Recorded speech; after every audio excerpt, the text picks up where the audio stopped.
Sabe uma coisa que quase todo mundo que decide começar uma vida a dois enfrenta? Aquele desafio de equilibrar o amor pela pessoa com quem a gente casou e os laços que temos com nossas famílias de origem. É uma dança bem delicada. Hoje, a gente vai dar uma olhada numa estrutura bem interessante que funciona quase como um mapa para navegar por essas águas que, convenhamos, às vezes são bem turbulentas. Essa imagem parece familiar, né? De um lado, a família com quem a gente cresceu. Do outro, a pessoa com quem a gente escolheu construir uma vida nova. E ali, bem no meio, o casal, sentindo aquela pressão, sabe? Uma lealdade que parece dividida. A grande questão é, isso precisa mesmo ser uma batalha? O material que a gente está analisando hoje chama isso de o cabo de guerra invisível. E a metáfora é simplesmente perfeita. Porque hoje em dia, com o grupo da família no WhatsApp, redes sociais, essa tensão pode ser sentida 24 horas por dia, 7 dias por semana. Mas e se existisse um jeito de soltar essa corda sem precisar cortar os laços? É exatamente isso que a gente vai investigar. Então tá, por onde a gente começa a construir essa harmonia toda? A estrutura que estamos vendo aqui se baseia numa ideia central, que é quase como uma constituição para o casamento. Sabe, um princípio fundamental que acaba definindo todas as outras regras do jogo. E aqui está o texto que serve de alicerce para toda essa filosofia. Segundo a análise da nossa fonte, essa passagem não é vista só como um conselho legal, mas como o projeto original, o design pensado para o relacionamento.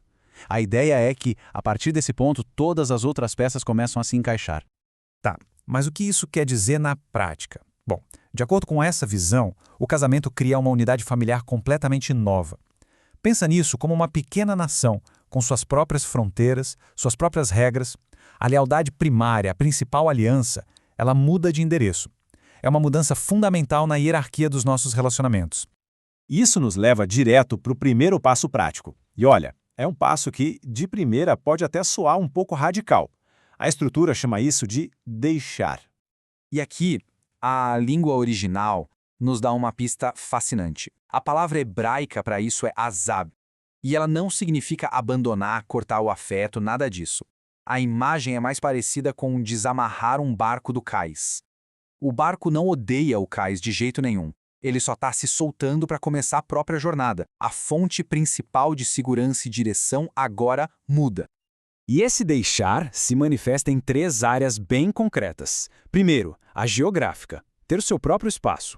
Depois, a financeira, que é super importante para que o dinheiro não vire uma forma de controle. E por último, talvez a mais desafiadora de todas, a emocional. A ideia aqui é que a pessoa com quem você se casou se torne a primeira para quem você liga, sabe? O principal confidente. A metáfora usada aqui é muito poderosa. Pensa num transplante de coração. Para que o novo órgão seja aceito, o corpo inteiro precisa se adaptar, precisa criar espaço para ele. Do mesmo jeito, o casamento, como esse novo centro da vida, precisa que as dependências do sistema antigo sejam reajustadas, para que ele possa florescer e não ser de alguma forma rejeitado. Ok, então, depois de deixar, de criar esse espaço todo, o que vem em seguida? Isso nos leva direto ao segundo pilar, o ato de se unir, de construir algo novo e incrivelmente forte nesse espaço que foi aberto. E mais uma vez, a linguagem original nos dá uma imagem muito forte. A palavra grega aqui é kolau, e ela é intensa. Não é sobre apenas juntar duas coisas, mas sim sobre colar, soldar. A ideia de uma união tão profunda que qualquer tentativa de separá-la acabaria causando um dano tremendo às duas partes. Na prática, o que o kolau significa? Significa que a lealdade ao cônjuge vem em primeiro lugar, acima de todas as outras relações humanas. É sobre formar um time, uma frente unida, especialmente quando surgem críticas ou pressões de fora. A aliança do casal se torna a prioridade número 1. A fonte usa uma analogia bem simples, mas muito eficaz, a do papel colado.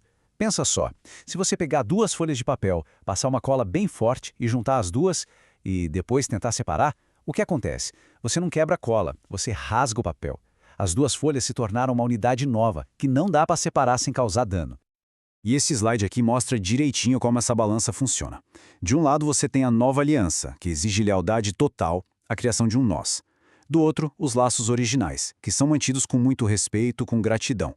Não se trata de apagar um para ter o outro, de jeito nenhum, mas de entender qual deles tem o peso maior na hora de tomar as decisões. Mas espera aí um pouco. Se a pessoa tem que deixar e se unir com tanta intensidade, isso não significa, no fim das contas, cortar os pais da vida. É exatamente aqui que entra o terceiro pilar, que é o que traz o equilíbrio para tudo isso, a ideia de honrar com sabedoria. De acordo com a fonte, o mandamento de honrar os pais não tem data de validade, ele não desaparece com o casamento. A obrigação continua, mas a forma como ela é expressada, aí sim muda. A relação deixa de ser baseada na obediência de um filho para se tornar uma relação de honra entre adultos. A palavra grega para honra aqui é timao e ela é muito rica. Significa atribuir valor, tratar com dignidade e respeito e, um ponto fundamental, prover cuidado. É um respeito ativo, não é uma submissão passiva. E o que isso quer dizer no dia a dia? Quer dizer que os pais passam de gestores da nossa vida para convidados de honra no nosso novo lar. Eles são amados, são valorizados, são super bem-vindos, mas as chaves da casa, a autoridade final, essas pertencem ao casal. E essa metáfora da ponte realmente amarra tudo. O casamento é como uma ilha nova e a família é o continente. A ponte permite a conexão, o amor, as visitas, mas o casal controla o portão de entrada dessa ponte. Manter a ponte bem cuidada é honrar, mas ter a chave do portão é o resultado de deixar e unir-se. Faz todo sentido, né? Então, quando a gente junta essas três peças, deixar, unir e honrar, o que a gente tem? A estrutura que surge não é uma lista de regras frias, mas sim um sistema dinâmico, um sistema de equilíbrio. A fonte descreve isso como um triângulo de harmonia. Vamos só recapitular rapidinho. Primeiro, deixar a dependência para poder crescer. Segundo, unir-se ao cônjuge com uma lealdade que se torna a nova prioridade máxima. E terceiro, honrar os pais com cuidado e respeito contínuos. A ideia é que a verdadeira saúde familiar não vem de escolher um em detrimento do outro, mas de manter esses três pilares num equilíbrio constante.